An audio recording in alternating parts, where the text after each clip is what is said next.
دي سافانا واللي بتكون بتجري في الشارع عشان تلحق تقابل مايسي أختها ويروحوا يحضروا اجتماع البنك. وبتوصل سافانا متأخرة وبتلاقي مايسي مستنياها في الشارع، وبتقول مايسي إن الاجتماع خلص من بدري ومدير البنك رفض يديهم القرض. وبنعرف إن البنتين بيديروا المطعم بتاع والدهم المتوفي، وإنهم حاليا بيمروا بأزمة مالية كبيرة والمطعم بيخسر، وعشان كده القرض كان آخر حل بالنسبة لهم. وبتتضايق سافانا لما بتعرف إن القرض اترفض، وده لأنه مصدر الدخل الوحيد لأسرتهم. وبعدها بتسيب مايسي واقفة في الشارع وبتقرر تدخل البنك لوحدها.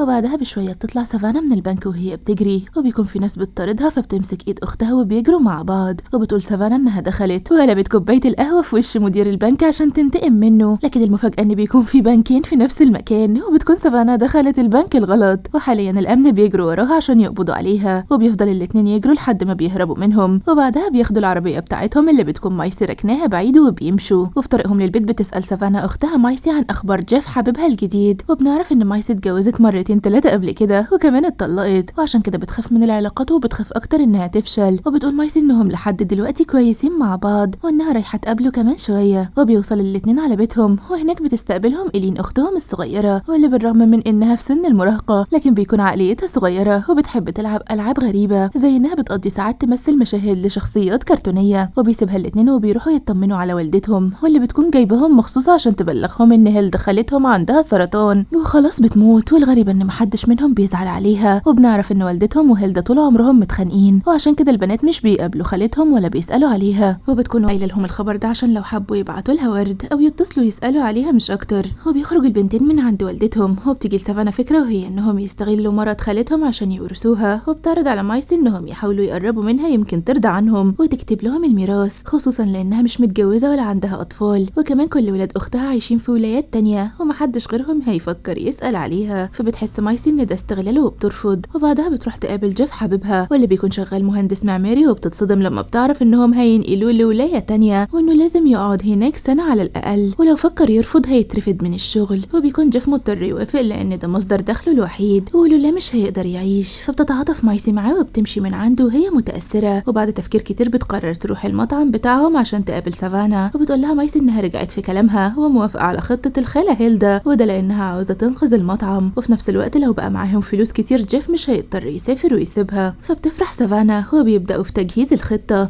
وتاني يوم بيشتروا ورد وبيروحوا على بيت هيلدا خالتهم، وهناك بيكتشفوا انها ساكنه في قصر كبير، وده معناه انها غنيه جدا. فبيتحمسوا اكتر للخطه، وبمجرد ما بيوصلوا لباب القصر بيشوفوا ممرض خارج من عند خالتهم وعمال يزعق وبيشتم. فبيستنتج انها ما اتغيرتش وانها لسه شخصيه صعبه ومتسلطه وبتتعب اللي حواليها. وبيوصل البنتين لاوضه نوم خالتهم هيلدا، وبيبان ان هيلدا كمان ما بتحبهمش، وعشان كده بمجرد ما بتشوفهم بتتضايق. وبتكون هيلدا تعبانه جدا لدرجه انها بتقضي كل وقتها على السرير، ولو حبت انها تقوم بتتحرك عن طريق الكرسي المتحرك. وبتستغرب سافانا لما بتلاحظ وجود ورد طبيعي في الاوضه. فبتقول هيلدا ان باتريس بنت خالتهم جت هي وزوجها جيمس من نيويورك، وحاليا في المطبخ بيحضروا لها الغداء. فبيتصدم الاختين وبيستنتجوا انها جايه مخصوص عشان نفس السبب. واثناء ما هم بيتكلموا بتدخل باتريس عليهم الاوضه وبتسلم على البنتين، وبعدها بيخرجوا الثلاثه من الاوضه وبيقفوا بره يتكلموا. وبتوجه سافانا كلامها لباتريس وبتقول انهم فاهمين خطتها كويس ومش هيسمحوا لها توصل للي هي عايزاه. وبنعرف ان الثلاثه كانوا صحاب جدا زمان، لكن باتريس سرقت حبيب مايسي وارتبطت بيه، ومن وقتها والاختين بيكرهوا باتريس وما بيكلموهاش. فبترد عليهم باتريس وبتقول انها مش محتاجه تبذل مجهود، وده لان الخاله هيلدا بتحبها من زمان وبتميزها عنهم كلهم. واثناء ما هم بيتكلموا بيخرج جيمس جوز باتريس من المطبخ وبيتعرف على الاختين. وبتقول باتريس ان جوزها طباخ محترف وانها جابته معاها مخصوص عشان يعمل لهيلدا كل الاكل اللي هي بتحبه. وبنعرف ان جيمس وباتريس عندهم مطعم ناجح جدا، ومع ذلك هم طمعانين في الميراث. وبعدها بيسيبهم الاختين وبيطلعوا يتكلموا قدام البيت. وبتكون مايسي عاوزه تمشي لكن سافانا بترفض، وبتكون مصره انهم يستحقوا الميراث ده ولازم ياخدوه. واثناء ما هم بيتكلموا بيتفاجئوا بريتشارد ابن خالهم وهو داخل عليهم، وبيكتشفوا انه جاي عشان نفس السبب، لكن بيقول ان طول السنين اللي فاتت دي كان بيتواصل مع هيلدا وبيطمن عليها، عشان كده بيبقى متاكد انها بتحبه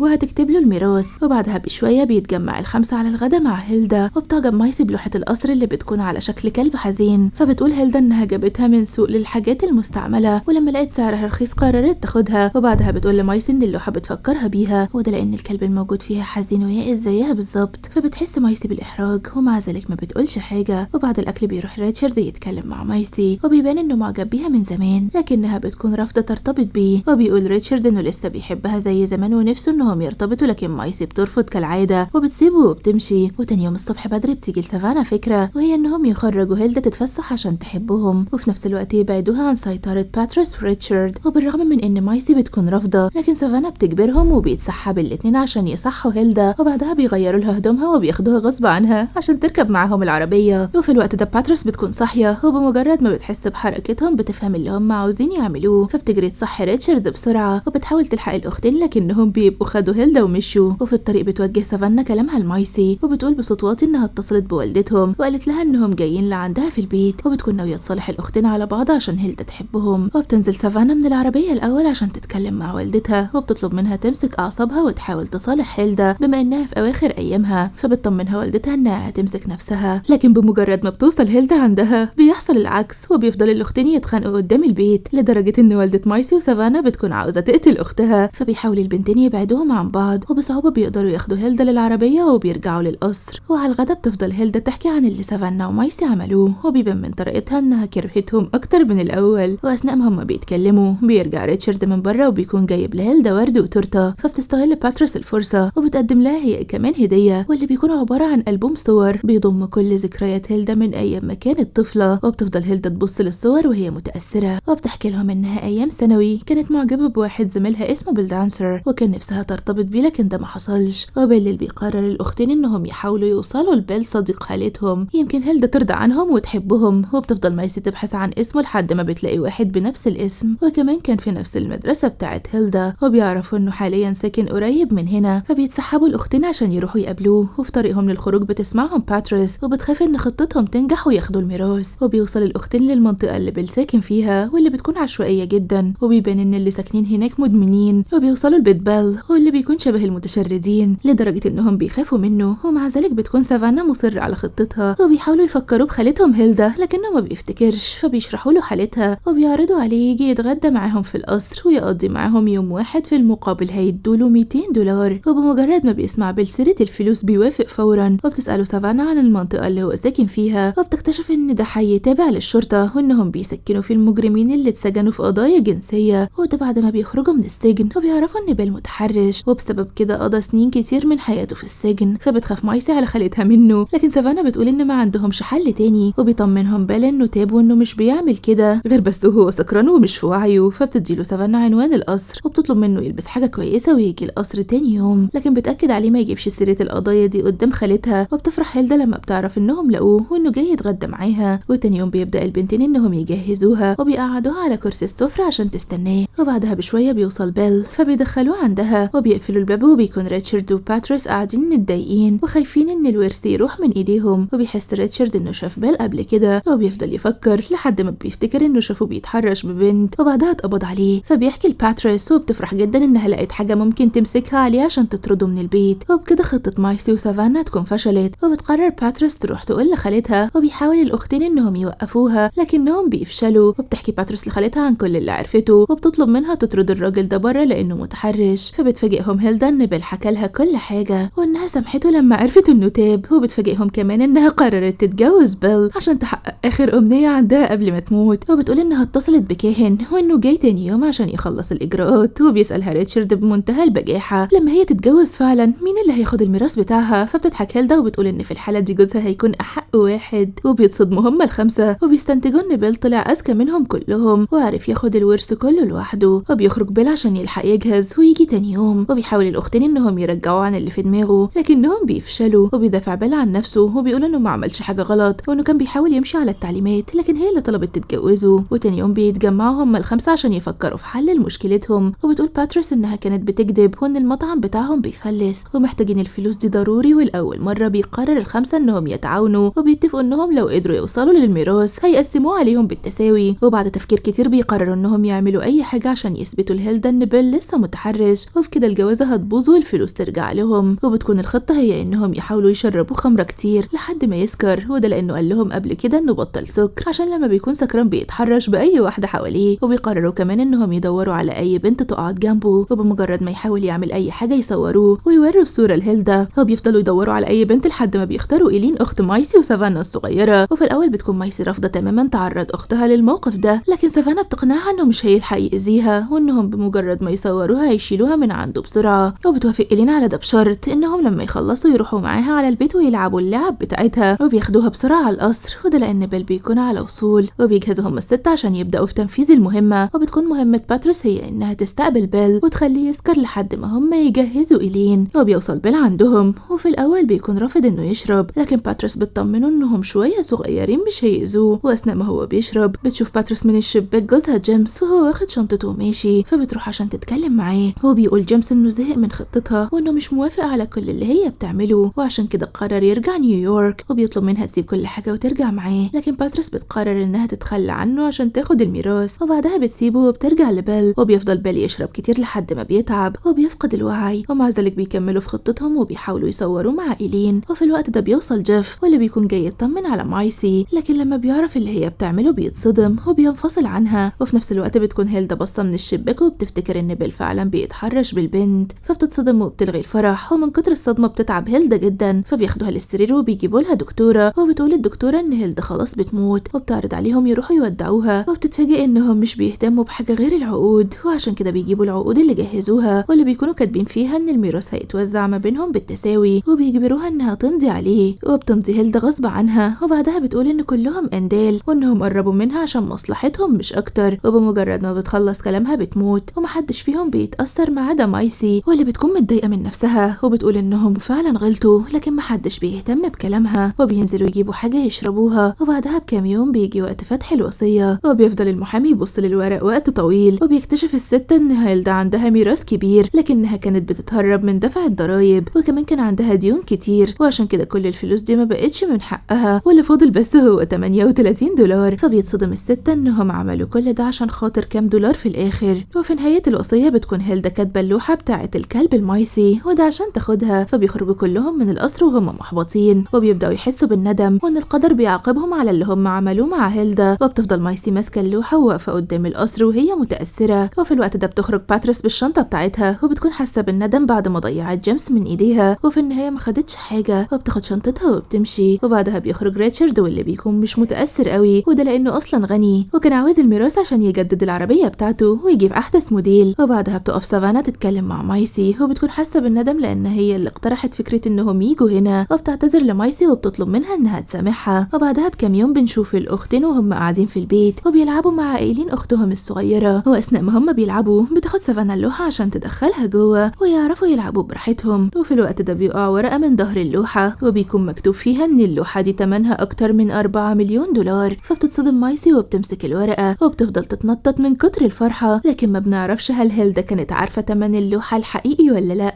وعشان كده قررت تديها لمايسي، وده لأنها أطيب واحدة فيهم وهي الوحيدة اللي كانت صعبانة عليها ومش عاوزة تستغلها، ولا إن هيلدا أصلا ما كانتش عارفة سعرها الحقيقي وقررت إنها تديها لمايسي، وده لأنها كانت كل ما تبص للوحة كانت بتفتكرها. وبس كده بيخلص الفيلم.